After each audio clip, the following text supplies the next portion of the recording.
Welcome to Strong for Life Live. It is the 25th of April, 2023, and this week we're going to be talking about how much exercise you actually need to do and why you need to do it.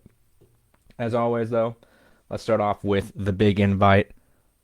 Welcome to all the new members who've joined up in this last week. We are approaching the big 300 in the Become Strong for Life Facebook group. It's great to have everyone. We had some really cool people joining up with some really unique and interesting stories. As always, please keep sharing.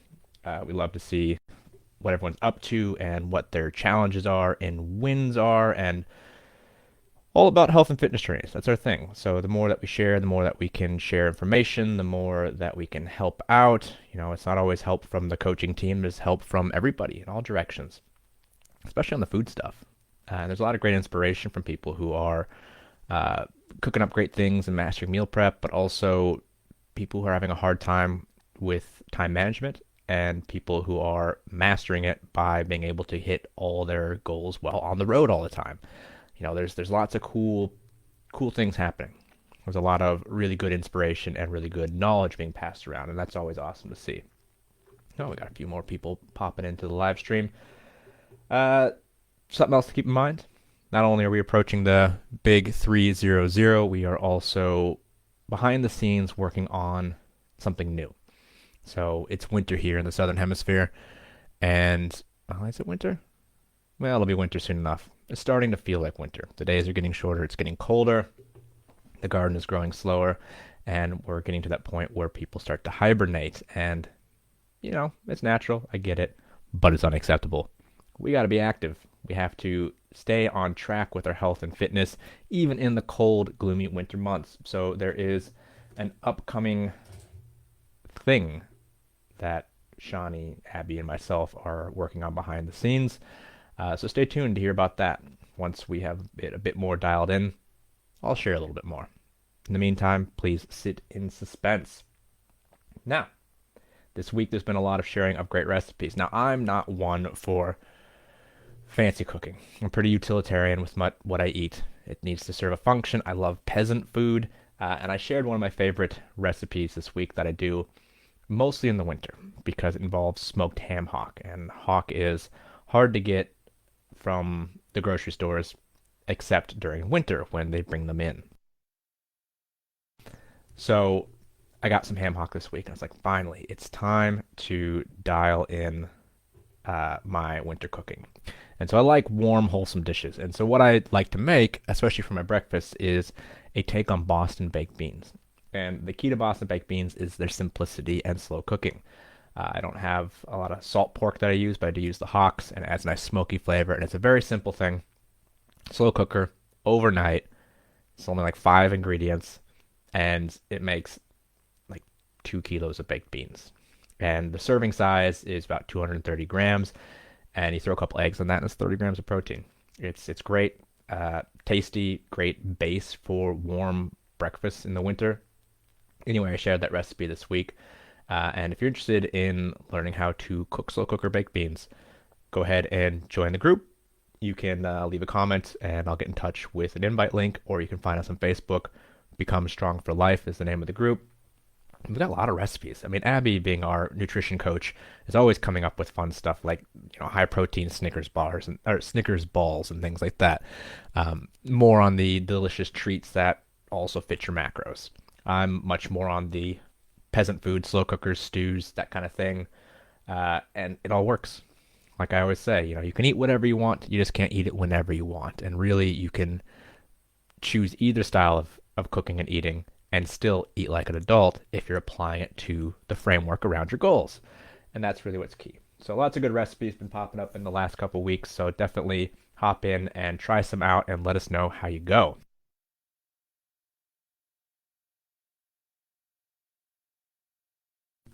All right. This week we are going to discuss exercise duration, exercise frequency. The poll this week, let me pull it up real quick. Where did it go? So this week, we had a poll around exercise frequency. Let me just open up the group here. All right, so the poll was how often do you exercise each week? Very simple question. Over 50% of the members said 5 to 7 times a week, which is great. That's awesome. That's, a really, really good baseline. And it's just kind of a question then of what kind of exercise. 5 to 7 days a week, you should be walking, at least walking. Being physically active doesn't necessarily mean going to the gym. Let's see what else here. We have 4 to 5 times a week, 2 to 4. There's only 10% of people were exercising less than 2 times, which is really not enough. Less than 2 times, like even if you're doing weight training sessions, less than 2 times is just not enough. And the question is, well, what's enough and what are we supposed to get and how are we going to get it and all these things. And the key thing is, you need to move every day. We are designed to move. Some people would say humans are designed to run, born to run. The famous book by what's his face, McDougall. And you look at the human history and our evolution, and you look at hunter-gatherer peoples. Anybody in a non-industrial society is always moving because you have to, and we evolved to be consistent movers, and that alone takes care of so many modern ailments. I saw what was it, a little post today. It says, eat the standard American diet, get the standard American diseases. And I'd say, live the standard Western lifestyle, get the standard Western diseases. And that's your obesity, your diabetes, high blood pressure, all these, heart disease. These are primarily byproducts of lifestyle. And the single best thing you could do is just move more. And I've been actually pondering about this as well. Movement is just so key to who we are. And, someone had mentioned something along the lines of, what was it? Someone said, oh, so you self-medicate with exercise. And my first thought was, I self-medicate with exercise like I self-medicate for my hunger by eating lunch. I self-medicate for my sleepiness by going to sleep at night. It's not self-medication. It's fulfilling the basic requirements of your existence. You don't self-medicate hunger with food. You can self-medicate other things with food, but you don't self-medicate with exercise if you're not exercising and you're doing the bare minimum just to feel alive. We were born to move. And so, really, that foundation should be walking. And Hippocrates, the father of Western medicine, said that walking is the foundation of medicine in so many respects. So move every day. 5 to 7 days minimum, move. And we talk about step counts a lot. I work with step counts a lot with my clients. And the general idea is if you're doing 7,500 steps a day, you're active. If you're doing 4,000 or less, you're sedentary. And so we really focus in on being beyond the bare minimum. Going for about 10,000 steps is generally what we want to look at. We want to be getting about 10,000 steps a day or 70,000 across the week as much as possible. And then this kind of goes into the next thing I want to discuss, and that's, well, does it matter if we do it all at once or in little bite-sized chunks? And when it comes to things like skill development in your training and exercise, or hypertrophy, so building muscle mass or training adaptations that we want, or weight loss, it is generally, let's just say basically always much more valuable for you to get lots of small amounts of movement or practice or training than it is to have one big session. And the thing here is, if you have smaller workouts, so let's move away from walking and looking at workouts. If you have the option to do a 3-hour marathon session at the gym, or you have the option to do 30 minutes a day, your quality of output and then the recovery time required by it for a 3-hour session is ridiculous. Your quality of output gets worse and worse through the whole session until basically you're just flailing. And then your recovery ability is not going to be good. You're going to take a long time to recover from that. And that's like you're not really going to see results that way. You're going to feel a lot of pain. You're going to feel a lot of suffering, and some people are really into that. CrossFit. Some people are really into the suffering aspect of it, but that's not really what gets you goals or helps you hit your goals. So 30-minute sessions a day, 6 days a week, you're going to have more quality work. You're going to be less fatigued. You're going to feel great going into your sessions, and you're not going to be destroyed. And then you can do just as much hard work the next day and the next day for 6 days in a row. That will elicit better results on muscle gain, on strength adaptations, on your ability to recover. It'll give you a better sense of well-being because you're getting that stimulus every day instead of just once during the week.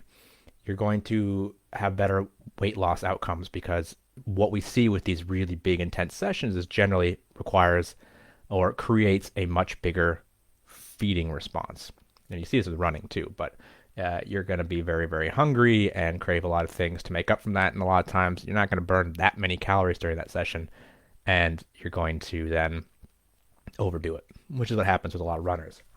And on that note, one of the best ways I find to equate your exercise-based energy expenditure, if you're sitting there going like, "Oh, I'm burning off these bad decisions I made," it takes about an hour of dedicated exercise to burn off a donut. So how many donuts can you really burn off in a week? So it's better to break things up over time and moderate your food intake for weight loss.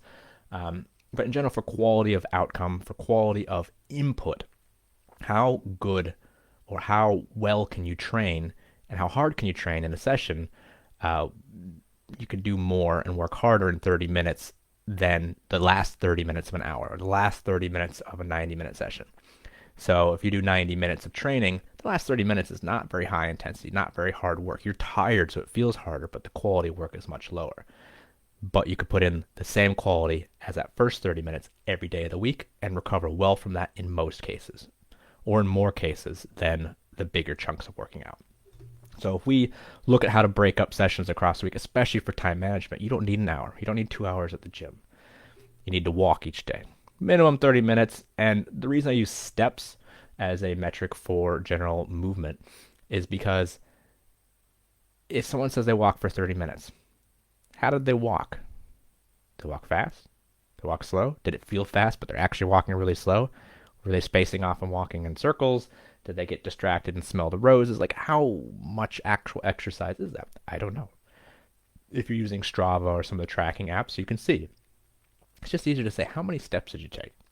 That's an easy thing to equate, and it's so easy with all the smartwatches and the phones in pockets to measure. So that, getting that baseline of general everyday movement, and then adding on whatever time you have available with higher intensity or ideally resistance training. You have to resistance train if you don't want to grow old quickly. So adding in that resistance training, whether it's for those who like it, the HIIT style training, or whether it's circuit stuff or just general gym work or body weight, doesn't matter. But getting in regular resistance training in small bite-sized chunks is probably going to be the best for time management for most busy parents and professionals. Like, that's mostly who I work with. Busy parents, busy professionals. People who are time poor because they have other priorities. But we can always integrate some walking and some general movement. We can always integrate 15 to 30 minutes of focused work most days. Even if you do 15 minutes, you do that 6 days a week. That's what? Hour and a half, 90 minutes. Most people are like, I can't get a 90-minute session in. Yeah, well, you can. You just break it up. And then we move into 30-minute sessions. And then you just went from 90 minutes to 3 hours during the week. And they're little bite-sized chunks, and it always feels much more manageable. And, this is one of the biggest barriers that people have to getting their exercise quality and frequency up. So we got these people saying, they're exercising less than 2 times a week. Well, what are they doing? Is it because they feel like they have to do an hour at the gym? Or is it because they, don't know what to do with their time? Like, there's always a way to get that up. Get those steps up, 8 to 10,000. Split your training up over 4 days, 30 minutes. Do some upper body, do some lower body. throw in some conditioning if you like. But if you get the walking and you get a couple hours of resistance work each week, you're going to be drinking the most potent anti-aging medicine you can get. That's going to keep you young, keep you feeling good, not add a whole lot of extra stress and fatigue to an already busy and stressful life. And finding that balance is really key. And that's what we do well. We do very well with the Strong for Life coaching team. So get that general movement in. Get in regularly, even if it's small chunks. Get the resistance training in. Get it in regularly, even if it's small chunks. And same with the food. Eat well regularly as opposed to eat perfect infrequently. So it's better that you do, 80% good, 20% not so good across the week than it is to have a couple great days and then just blow it all out on the weekend. Consistency. Consistency over time always wins this race. And so if you're out there trying to figure out how to feel better, get more energy, look good naked, that's the secret. Daily baby steps. Daily baby steps. Like if I could break down everything, it's that. Daily baby steps make all the difference. So I hope this provides some food for thought and some good questions. Feel free to throw the questions down when I upload this to the group. I do want to mention that there are a few people out there who are absolutely kicking goals. As always, I'd like to mention some of the clients who are killing it. Andrew, I know you're out there. He's about to move across the world, and he's done such a great job. I just can always depend on him to be dependable with his training. No matter what, he gets it done, and he is absolutely reaping the results. Getting more jacked by the week, and now he's moving across the world, but he does most of his working out, well, probably half of it, in hotels anyway. So I don't worry about that, but it's always good to recognize that kind of effort. Who else we got this week? Kamal. Kamal actually works with Andrew, and he does a lot of working on the move, and he went out and smashed his workouts when he was away overseas this last week. I had forgotten that he was going away, and he's like, get these workouts done. I'm like, yeah, cool. How's that going? He's like, oh man, I'm overseas and I'm sweating like a pig over here because of the humidity. I was like, oh, I forgot you're away, and you're still getting them in. That's great. Find the time, make the time. And then I want to say awesome work to Sarah, who is a new client who is absolutely just hit the ground running. And if you're following me on Instagram, Coach Josh Wood, you would have seen some story shares and reel shares from her because she is just pure excitement and joy with this whole process, which is awesome to see. So I'm really looking forward to seeing how we go. We got some special things to consider with the programming, but stay tuned. I know you'll be hearing more about Sarah's journey. So it's exciting stuff. All right, folks, if you are interested in discussing any of this further, feel free to get in touch. You can always drop a comment in the video feed. You can always put a post up in the group, shoot me an email, hit me up on the website, Instagram, Facebook, whatever you like. Feel free to get in touch. There's a lot of interesting points to discuss, and it's always fun to hear people's stories. So that channel is always open if you want a bit of help. And until next week, just keep doing your thing and become strong for life.